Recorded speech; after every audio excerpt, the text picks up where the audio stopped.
সুপ্রিয় দর্শক, আমি আফজাল হোসেন স্বাগত জানাচ্ছি সম্পাদকীয়তে। আওয়ামী লীগ নিষিদ্ধের দাবিতে রাজপথে ফ্যাসিবাদ বিরোধী ছাত্র জনতা। বিএনপির স্থায়ী কমিটির সদস্য মঈন খান বলেছেন, আওয়ামী লীগ নিষিদ্ধের সিদ্ধান্ত নেবে জনগণ, তবে সরকার ও ইসি চাইলে নিষিদ্ধ করতে পারে। বিবৃতিতে অন্তর্বর্তীকালীন সরকার জানিয়েছে, আওয়ামী লীগ নিষিদ্ধের দাবিকে গুরুত্বের সঙ্গে দেখছে সরকার। রাজনৈতিক দলগুলোর সঙ্গে আলোচনা করে দ্রুত সিদ্ধান্ত নেওয়ার কথাও জানানো হয়েছে। এসব বিষয় নিয়ে আমাদের আজকের সম্পাদকীয় জনগণ কি চায় আলোচনা শুরুতেই জানিয়ে দেব এখনকার প্রধান শিরোনামগুলো। আওয়ামী লীগ নিষিদ্ধের দাবিতে উত্তাল রাজপথ, শাহবাগ অবরোধ, ছাত্র জনতার। প্রজ্ঞাপন জারি না হওয়া পর্যন্ত আন্দোলন, জনদাবি গুরুত্বের সঙ্গে বিবেচনায় সরকারের বিবৃতি। ঐক্যে ফাটল ধরিয়ে আওয়ামী লীগ পুনর্বাসনের ক্ষেত্র তৈরি করতে চাইছে অন্তর্বর্তী সরকার। অভিযোগ তারেক রহমানের, কর্তৃপক্ষ চাইলে নিষিদ্ধ করতে পারে, মত মঈন খানের।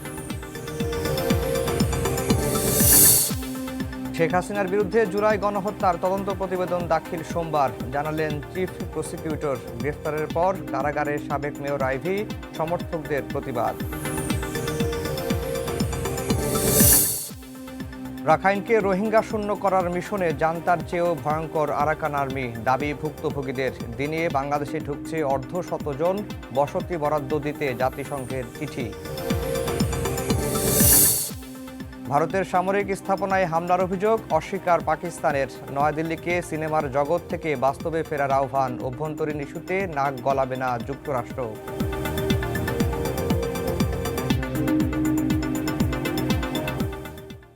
দর্শক, সুনাম শুনছিলেন। আমরা আজকের আলোচনার বিষয় দিয়েছি জনগণ কি চাই। আওয়ামী লীগ নিষিদ্ধের দাবিতে উত্তাল রাজপথ, শাহবাগ অবরোধ এখনও পর্যন্ত অবরোধ রয়েছে। ততক্ষণ পর্যন্ত আওয়ামী লীগ নিষিদ্ধের প্রজ্ঞাপন জারি না হবে ততক্ষণ পর্যন্ত এই আন্দোলন চলবে, এমনটাই জানা যাচ্ছে। হেলাল ভাই, আপনাকে দিয়ে আলোচনা শুরু করতে চাই যে আওয়ামী লীগ নিষিদ্ধের কথা যখনই আসে তখন বিএনপি বলে যে এই সিদ্ধান্ত নেবে জনগণ, কিন্তু যারা অন্য অংশীজন রয়েছেন গণঅভ্যুত্থানের, তারা বলছেন যে জনগণ 5 আগস্টই আসলে আওয়ামী লীগের বিষয়ে সিদ্ধান্ত নিয়ে নিচ্ছে। কিন্তু আওয়ামী লীগ নিষিদ্ধের ইস্যু আসলেই আপনারা কেন একটা সেফ সাইডে থাকার চেষ্টা করেন কেন? আপনাকে আমি প্রকাশ্যেই বলতে চাই যে আমরা কখনো সেফ সাইডে থাকতে চাই না।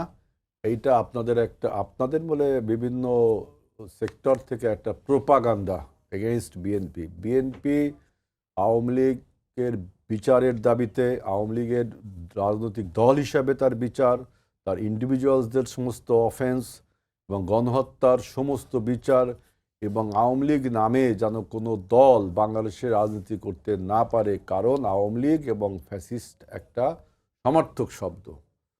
আমরা এই বক্তব্য অত্যন্ত ক্লিয়ারলি দিয়েছি এবং আমরা সমস্ত রাজনৈতিক দল যেমন আওয়ামী লীগ নিষিদ্ধের দাবি চাই, আমরাও দাবি চাই। জনগণ মিন্স কি? জনগণ মানে তো রাজনৈতিক দলগুলো।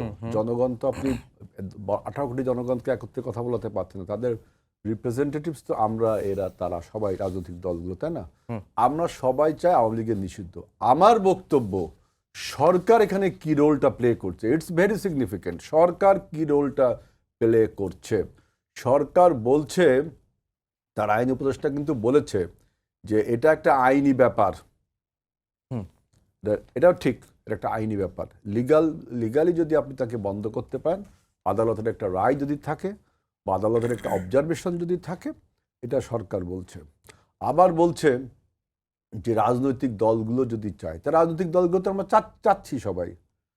সরকার কেন এই বিষয়টা আপনার বলছে না? দেখেন, তাদের সংস্কার প্রস্তাবে কত কথা বলেছে।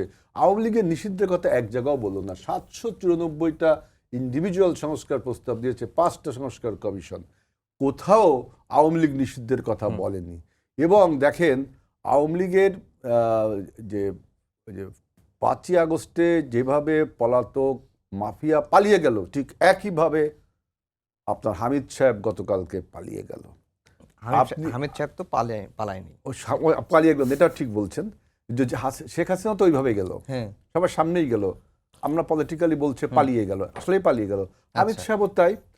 এই ঘটনায় আপনি সরকার টোটালি তো ব্যর্থ না, সরকার তো এটা যাওয়ার সুযোগ তো দিল। এর পেছনের কারণ কি? এবং পেছনের কারণ কি দেখেন, সরকারের একটা টেন্ডেন্সি হয়েছে এবং তার তা প্রকাশ করতে হবে এবং দীর্ঘদিন তাকে ক্ষমতায় থাকতে হবে। জি। এজন্য তিনি এমন একটা থিওরি দিচ্ছেন যে এক এক সময় এক একটা ন্যারেটিভ জনগণের সামনে ছেড়ে দিচ্ছেন। এতদিন ন্যারেটিভ ছিল সংস্কার, এইসব প্রসঙ্গে আমরা সমস্ত রাজনৈতিক দলগুলো কিন্তু একটা রিজলভ ইস্যুতে এসছি ওই ঐক্যমত কমিশনের সাথে। তারপর দিল স্থানীয় সরকার, তারপরে দিল আপনার বিচার। এখন এই বিচারটা তারা না করে, কোনো কথা না বলে তিনি বলটা আমাদের দিকে ছেড়ে দিল, যাতে আমাদের মধ্যে অনৈক্য তৈরি হলে এই অনৈক্য সুযোগে তিনি বেশি দিন থাকতে পারে। ব্রিটিশ কলোনিয়ালিস্ট ফোর্স যেভাবে বাংলাদেশে ডিভাইড অ্যান্ড রুল করে 200 বছর টিকে গিয়েছিল, আমি দেখলাম যে বর্তমানে ইন্টারিম গভর্নমেন্ট ঠিক একইভাবে আমাদের মধ্যে একটা অনৈক্য তৈরি করছে। আমরা যতবারই বলি যে আওয়ামী লীগকে গ্রেফতার করতে হবে, বিচার করতে হবে, নিষিদ্ধ করতে হবে, এভরিথিং উই ডু সাপোর্ট, তারপরেও দেখেন এরকম একটা প্রোপাগান্ডা চলছে। তো সুতরাং আমি মনে করি সরকার আজকে দায়ী আওয়ামী লীগকে রিহ্যাবিলিটেট করা। আপনি দেখেন আইবির রহমানকে যখন গ্রেফতার করে গাজীপুর কাশিমপুর কারাগারে নিয়ে গেল, সেখানে যে একটা ক্রাউড, ছোটোখাটো ক্রাউড হোক আর বড় ক্রাউড হোক জড়ো হলো, সেখানে সরকারের কি কোনো ইন্ধন ছিল না? এইভাবে তিনি আমাদের মধ্যে টম অ্যান্ড জেরি মার্কা খেলা খেলে একবার এনসিপি বা জামাতে ইসলাম বা অন্য রাজনৈতিক দল বা ওদের যে ইউনাইটেড পিপলস পার্টি আছে, আমাদের বিভিন্ন রকম তত্ত্ব উপাত্ত দিয়ে তিনি আমাদের মধ্যে একটা অনৈক্য সৃষ্টি করে, যেভাবে ব্রিটিশরা হিন্দু মুসলমান দান্দা লাগিয়ে ক্ষমতায় থাকতেন, আমি দেখলাম দেখেন এই সরকার ঠিক একই খেলায় মেতেছে। প্রেসিডেন্ট হামিদ চলে গেল আপনার বিমানবন্দরের সবার সামনে তিনজন ছোট র্যাঙ্কের পুলিশ কর্মকর্তাকে সাসপেন্ড করা, মানে শেখ হাসিনা যুগে যারা খেলা দেখছেন সেই খেলা আবার শুরু হয়েছে। জাভেদ রাসিন যে কথাগুলো হেলাল ভাই বললেন যে রাজনৈতিক দলগুলো তো সবাই চাচ্ছে আওয়ামী লীগ নিষিদ্ধ হোক, কিন্তু সরকার আসলে কি করেছে? আপনারা যে আন্দোলন এখন করছেন, 9 মাস পরে আন্দোলন করতে হচ্ছে, এই আন্দোলনটা আসলে কার বিরুদ্ধে করছেন? না, আসলে দেখেন এই আন্দোলনটা আমরা আজকে যেটা গতকাল রাত থেকে যেটা হচ্ছে সেটা আসলে খুবই দুঃখজনক আসলে, যে 5ই আগস্টের পর 10 মাস পেরিয়ে যাওয়ার পর আবার আমাদেরকে মাঠে নামতে হলো, রাজপথে নামতে হলো। এটা আসলে খুবই দুঃখজনক। জনগণ কি চায় এবং সরকার কি করছে, এখানে একটা কথা আমি দৃঢ়ভাবে বলতে চাচ্ছি, সেটা হচ্ছে বিএনপির পক্ষ থেকে বিগত সময়ে আওয়ামী লীগ নিষিদ্ধের প্রশ্নে কিংবা আওয়ামী লীগ প্রশ্নে কোনো স্পষ্ট জবাব কিন্তু তাদের কাছ থেকে আসেনি। আমি বিএনপির মহাসচিব থেকে শুরু করে যারা উচ্চ পর্যায়ের নেতৃবৃন্দ আছেন, তারা এক এক সময় এক এক ধরনের কথা বলেছেন। কখনো বলেছেন আওয়ামী লীগকে নিষিদ্ধ করা যাবে না, কখনো বলেছে এটা সরকারের উপরে ছেড়ে দিয়েছেন। এখন এই সরকার তো আর কোনো রাজনৈতিক সরকার নয়। তো এই সরকারকে কোনো রাজনৈতিক ডিসিশন যদি নিতে হয়, তাহলে রাজনৈতিক দলগুলোর ঐক্যের জায়গায় এসেই নিতে হবে তাকে। তো এই জায়গাটায় আমার মনে হয় যখন নিষিদ্ধ করলো তখন তো কারোর সাথে আলোচনা করার প্রয়োজন। ছাত্রলীগ নিষিদ্ধ করা আর রাজনৈতিক দল হিসেবে আওয়ামী লীগ নিষিদ্ধ করার মধ্যে আমার মনে হয় একটু পার্থক্য আছে, এবং এই জায়গাটায় বড় দলগুলোর ঐক্যের জায়গাটায় না আসলে কিংবা আমরা মনে করছি যে সেটাও সরকারের ব্যর্থতা না করতে পারাটা। তবে যদি বিএনপি বা বড় দলগুলো একটা জায়গায় একমত হয়ে যেত, তাহলে আমার মনে হয় যে আজকে এই অবস্থাটা দেখতে হতো না, আজকে আমাদের আবার রাজপথে নামতে হতো না। মানে এই আওয়ামী লীগ নিষিদ্ধ না হওয়ার নেপথ্যে তাহলে আপনি রাজনৈতিক দলগুলোর মধ্যে অনেককেই দায়ী করছেন? রাজনৈতিক দলগুলো বলতে আমি এখানে বিএনপির অবস্থানটাকে দায়ী করতে চাচ্ছি, কারণ বিএনপি বিগত সময়ে আসলে স্পষ্ট কোনো অবস্থান নেয়নি, এবং আমরা বিভিন্ন সময় দেখতে পেয়েছি। ধরেন আমাদের জুলাই সনদের কথা যদি বলি, আমাদের প্রেসিডেন্টের অপসারণের কথা বলি, এই সব জায়গায় কিন্তু বারবার বিএনপি ভেটো দিয়েছে, এবং বিএনপির বাধা দেওয়ার কারণে কিন্তু জিনিসগুলো আসলে ফলপ্রসূ হয়নি। এবং একইভাবে আমি বলতে চাই যে আওয়ামী লীগ নিষিদ্ধের ক্ষেত্রেও বিএনপির জায়গা থেকে হয়তো কোনো একটা বিধিনিষেধ বা কোনো একটা দ্বিমত আছে, সেই কারণে এটা হয়তো হচ্ছে না। সেটা আমার ধারণা, ওটা যদি বিএনপি চেঞ্জ করে তাহলে হয়তো খুব দ্রুত বিএনপি, আমি ধরে নিলাম যে বিএনপি নিষিদ্ধের বিষয়গুলো নিয়ে একটা ধোঁয়াশা রেখেছে, কিন্তু বিএনপি তো শুরু থেকেই বিচারের প্রক্রিয়ায় আওয়ামী লীগকে বিরুদ্ধে ব্যবস্থা নেওয়ার কথা বলে আসছে, কিন্তু বিচারের প্রক্রিয়ায় আনার ক্ষেত্রেও তো সরকারের ভূমিকা আমরা দেখেছি যে আইনের শুরুর দিকে সংশোধনীতে খসড়াতে এটা ছিল, কিন্তু চূড়ান্ত থেকে এটা বাদ পড়ে গেল। এই ক্ষেত্রেও কি বিএনপির দায়? এটার ক্ষেত্রে অবশ্যই আমি সরকারকে দোষ দিব এখানে। কারণ হচ্ছে আমরা প্রথম থেকে বলে আসছি আমরা নির্বাহী আদেশে আওয়ামী লীগের নিষিদ্ধকরণ চাই না। এটা হচ্ছে আমাদের দল হিসেবে যদি আমাদের স্ট্যান্ডের কথা বলেন, তাহলে এটা আমরা প্রথমেই বলে আসছি আওয়ামী লীগকে একটি বিচারিক প্রক্রিয়ায়। দেখেন, আওয়ামী লীগ তো কোনো গণতান্ত্রিক দল না, তারা রাজনৈতিক দল হতে পারে, কিন্তু তারা বিগত সময়গুলোতে গণতন্ত্রকে যেভাবে ভুলুণ্ঠিত করেছে, আমরা বিশ্বাস করি যে আওয়ামী লীগের প্রশ্নে আওয়ামী লীগের বিচার কাজটা খুব দ্রুততম সময়ে দৃশ্যমান করা দরকার ছিল, কিন্তু এক্ষেত্রে সরকার পুরোপুরিভাবে ব্যর্থ হয়েছে।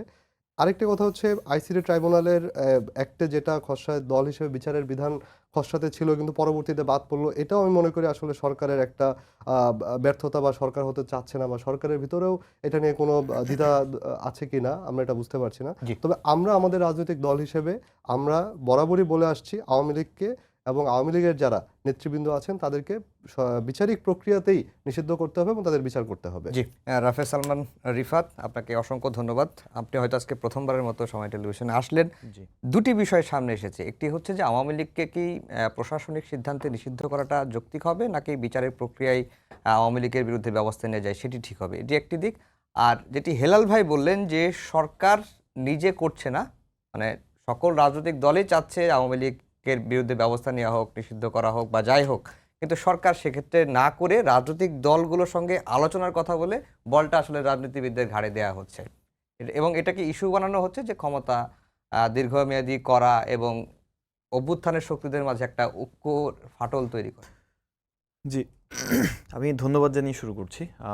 এখানে বাস্তব কয়েকটি বিষয় আগে তুলে ধরি। সেটি হচ্ছে যে আওয়ামী লীগের যে রাজনীতি, হুম। সেই রাজনীতি বিগত সময় থেকে আমরা যা দেখেছি সেটি হচ্ছে তারা কখনো সুস্থ ধারায় গণতান্ত্রিক চর্চা করে নাই রাজনীতির মধ্যে। তাদের মধ্যে ফ্যাসিবাদী প্রবণতা বা যে ফ্যাসিস্ট হয়ে ওঠা, ক্ষমতাকে কুক্ষিগত করে রাখা, এটা একদম শুরু থেকে ছিল, সেই 1971 সালের পর থেকেই। তো এই জায়গায় আওয়ামী লীগের এই ফ্যাসিবাদী রাজনীতিকে এবং তারা বিগত 15-16 বছর ধরে যে গুম খুন হত্যাযজ্ঞের মধ্য দিয়ে তাদের ক্ষমতাকে সুরক্ষিত করেছে, হুম। তাদেরকে ক্লিয়ারলি একটি সন্ত্রাসী সংগঠন হিসেবেও আখ্যায়িত করা যায়। হুম।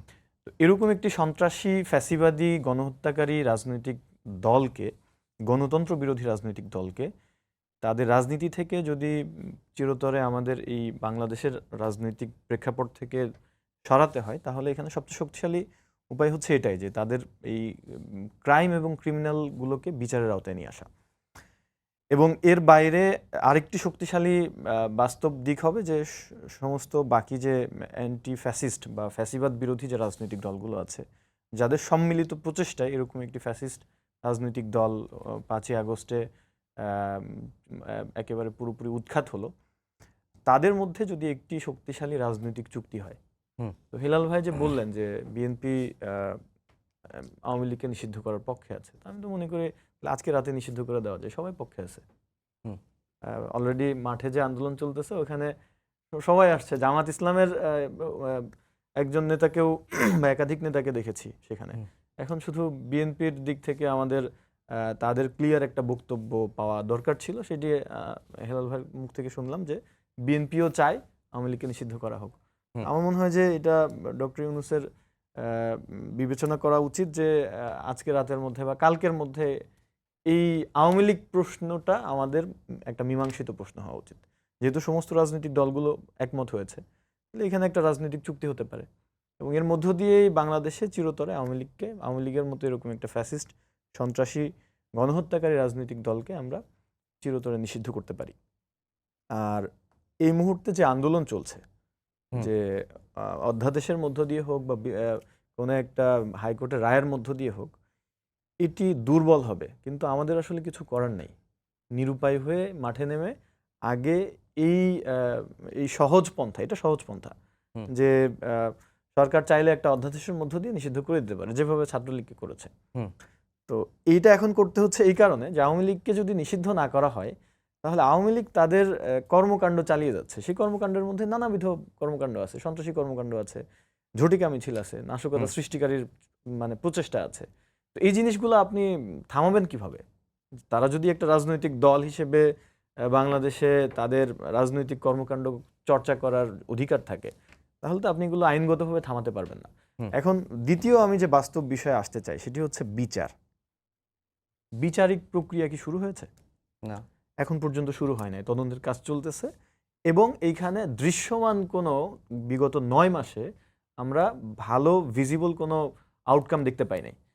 যেই ছোট টিম, প্রসিকিউশনের টিম যারা এই তদন্ত কার্যক্রম বা এই ওভারঅল কাজের সাথে জড়িত, আমরা মনে করি যে এটি এনাফ না।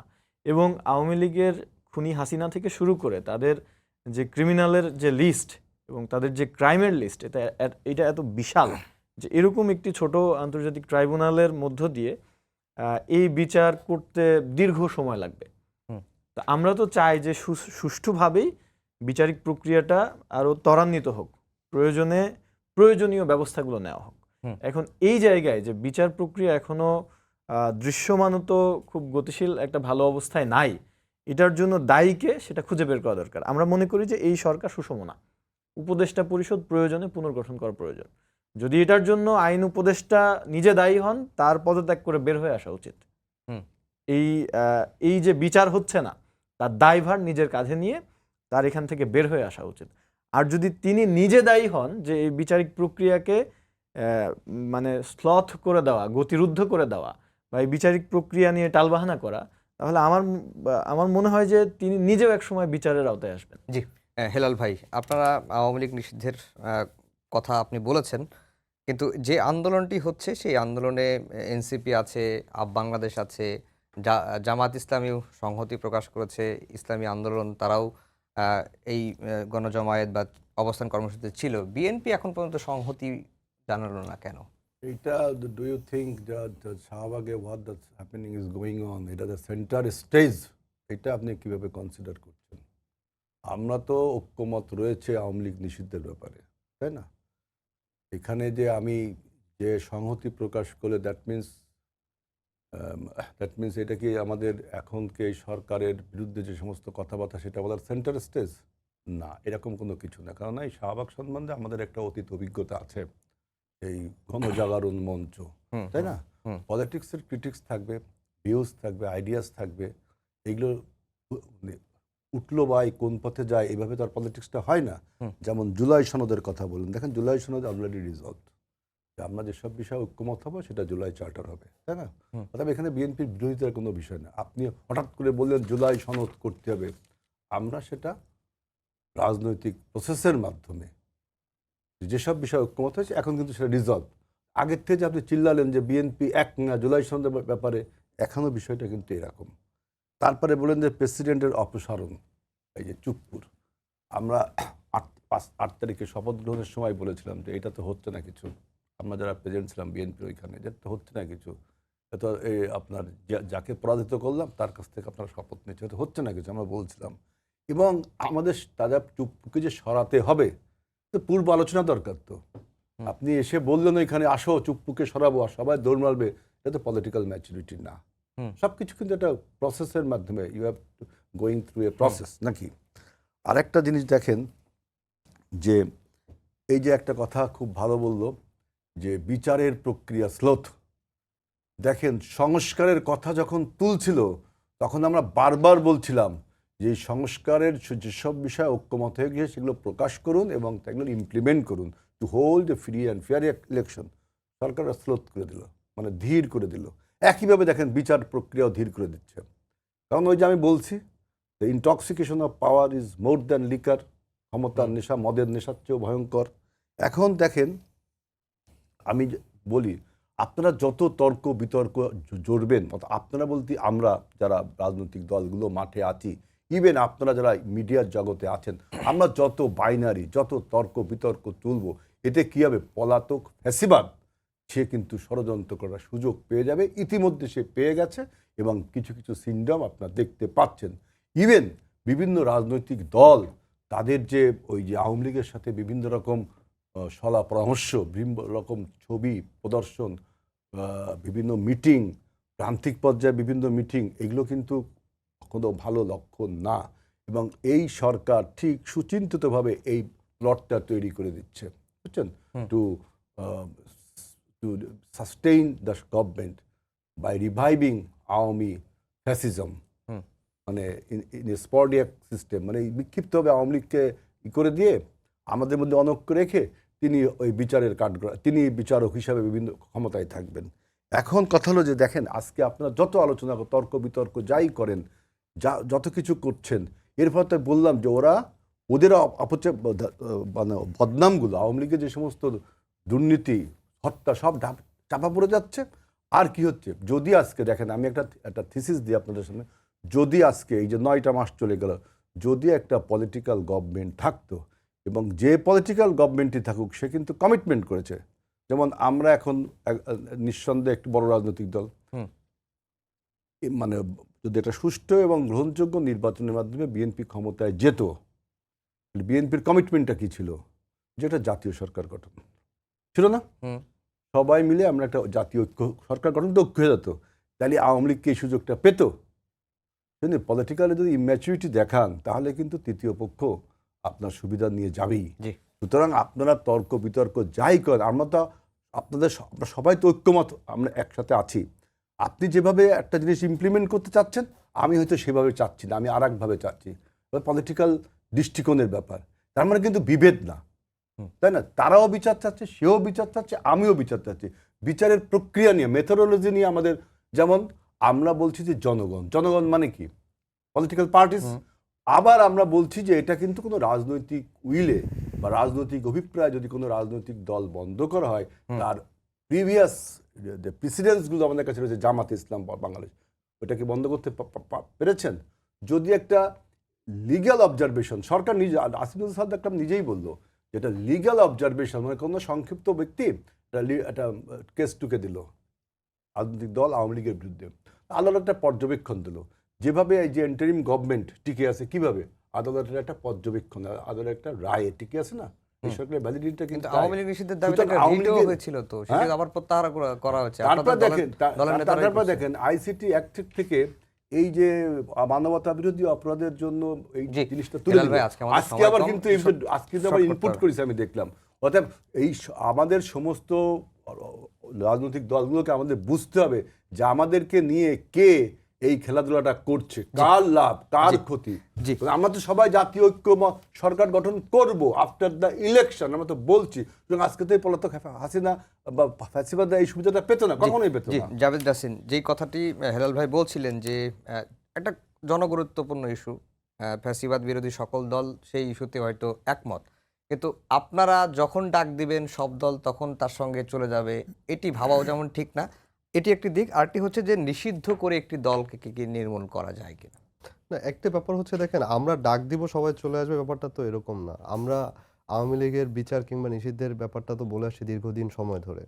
ইভেন এই যে আমাদের দলটা যদি গঠিত হয়েছে 2 মাস হলো, 2 মাসের মধ্যে আমরা গত প্রায় 1 মাস যাবৎ কিন্তু আওয়ামী লীগের বিচারের দাবিতে, এবং আওয়ামী লীগ বিভিন্ন জায়গায় তাদের যে তারা বিভিন্ন মিছিল করছে, তারা সমাবেশ করছে, ইভেন গত রমজানে বিভিন্ন জায়গায় তারা ইফতারও করেছে। এই বিষয়গুলো আরও বড় হচ্ছে, দেখছি আওয়ামী লীগের মিছিল দীর্ঘ হচ্ছে, কিন্তু এই ক্ষেত্রে প্রশাসন নীরব। আমরা দেখতে পাচ্ছি যে 600 জন লোক ক্যান্টনমেন্টে ছিল তারা সবাই দেশের বাইরে গিয়ে আমোদ ফুর্তি করছে। আমরা দেখতে পাচ্ছি একজন রাষ্ট্রপতি, সাবেক রাষ্ট্রপতি, তিনি বিমানবন্দর দিয়ে প্রটোকল নিয়ে বের হয়ে গেলেন। এই জিনিসগুলো হচ্ছে আমাদেরকে তখন শঙ্কিত করেছে যে আমরা যে আকাঙ্ক্ষা নিয়ে সাধারণ জনগণ 2000-এর উপর শহীদ এবং হাজারো পঙ্গু আহত মানুষ রাস্তায় নেমে এসে তারা এই সরকার, একটা ফ্যাসিবাদী সরকারের পতন ঘটালো, তারা এখন সবাই শঙ্কিত যে এই আওয়ামী লীগ প্রশ্নে আসলে হচ্ছেটা কি। আমরা দেখতে পাচ্ছি আইসিটি অ্যাক্টে তারা যখন দল হিসেবে বিচারের ব্যাপারটা খসড়াতে ছিল, কিন্তু আবার পরে সেটা প্রত্যাহার করা হলো। কি কারণে সেটা করা হলো? আমরা সরকারের কাছে সেটার জবাব চাই। আমরা ডাক দিলেই চলে আসবে, ব্যাপারটা এরকম না। আমরা বিভিন্ন সময়ে দেখেছি, বিভিন্ন সিমটমগুলো, বিভিন্ন লক্ষণগুলো দেখে যখন আমরা দেখলাম যে গতকালকের ঘটনার পর আমাদের মনে হয়েছে যে না, আমাদের আসলে রাজপথে নামা ছাড়া আর কোনো উপায় নেই। এরকম চলতে থাকলে একটা সময় দেখা যাবে যে আবার ফ্যাসিবাদ ফিরে আসার একটা লক্ষণ হয়তো এগুলো দেখা দিবে। এই কারণেই আমরা রাজপথে নেমে এসেছি। জি, রাফেজ সালমান রিফাত, নিষিদ্ধ করে কি একটা দলকে নির্মূল করা যায় কিনা, এই প্রসঙ্গ বহুবার এসেছে, আপনার কাছ থেকে নতুন করে জানতে চাই। এই প্রশ্নের উত্তর আমি আগের ইয়েতে আমি দিয়ে ফেলেছি। আচ্ছা, তো আমি আরেকটু এটাকে ফার্দার এক্সটেন্ড করি। সেটি হচ্ছে যে আমরা বাংলাদেশে দেখি যে আসলে দেশের মানুষজন, জনগণ রাস্তায় নেমে কোনো দাবিতে শক্তিশালী একটা আন্দোলন তৈরি করে সরকারের উপর চাপ সৃষ্টি না করলে আসলে মানে খুব সামান্য বিষয়, যেটি একটু আগে বললাম যে সবাই যদি আমরা একমত থাকি, রাজনৈতিক দলগুলো একমত আছে, সবার মধ্যে একটা ঐক্যমত্য তৈরি হয়েছে, তাহলে তো এটা মানে নিষিদ্ধ করে দেওয়াটা খুব ইজি। রাজনৈতিক দলগুলো একটা কাইন্ড অফ এই নিষিদ্ধের চুক্তিতে স্বাক্ষর করবে, মানে ফ্যাসিবাদ নিষিদ্ধে একটা রাজনৈতিক চুক্তি। এটাই তো সবচেয়ে বেস্ট ওয়ে, যে আপনি একটা রাজনৈতিক দল সবাই একমত হচ্ছে যে আরেকটি রাজনৈতিক দল তারা মানে জামাত ইসলামের যে উদাহরণটা নিয়ে আসছে সেখানে তো পলিটিক্যাল অভিপ্রায় ছিল একটা রাজনৈতিক দল তার ক্ষমতা খাটিয়ে তাদেরকে ইয়ে করেছে, সেটাতে তো বাকি সমস্ত রাজনৈতিক দলের অংশগ্রহণ ছিল না, কিন্তু এই জায়গাতে তো সবাই একমত হয়েছে। সো এই আমার মনে হয় যে এটাই সবচেয়ে বেস্ট ওয়ে, যে রাজনৈতিক দলগুলো একমত হয়ে আওয়ামী লীগকে নিষিদ্ধ করা। এবং তারপরে নিষিদ্ধ কেন করতে হবে, নিষিদ্ধ না করলে এই যে ভাই যে শঙ্কার কথা বললেন এগুলো দিনে দিনে আরো বাড়বে। কারণ আওয়ামী লীগের নেতাকর্মীরা এখনো প্রতিদিন ধানমন্ডি 32 নামে টেলিগ্রাম চ্যানেল খুলে তারা প্রতিদিন মিটিং করে যে কিভাবে বিদেশে বসে কিভাবে দেশের মধ্যে নানান প্রকারের কাইন্ড অফ প্লে করা যায়, ষড়যন্ত্রমূলক, বা কিভাবে অস্থিতিশীলতা তৈরি করা যায়, সরকারকে ব্যস্ত রাখা যায় যাতে করে বিচার থেকে ফোকাস সরে যায়। দিন শেষে আসলে বিচারটাই হচ্ছে সবচেয়ে শক্তিশালী ওয়ে, যেটার মধ্য দিয়ে আওয়ামী লীগের এই যে 300 এমপি বা বিগত সময়ে যারা মন্ত্রী ছিলেন তারা তাদের অপরাধের ফিরিস্তি দিয়ে শেষ করা যাবে না। তারা তো শুধু গুম খুন করে নাই, তারা তো হাজার হাজার কোটি টাকা, লক্ষ কোটি টাকা, $234 বিলিয়ন তারা বাংলাদেশ থেকে বিগত 16 বছরে পাচার করেছে বাইরে। তো এটা তো জনগণের টাকা। এর চেয়ে বড় মানবতা বিরোধী অপরাধ আর কি হতে পারে, যে জনগণের রক্ত শুষে জনগণের টাকা সেগুলো বিদেশে দুবাইয়ে তারা হচ্ছে সঞ্চয় করেছে নিজের নামে।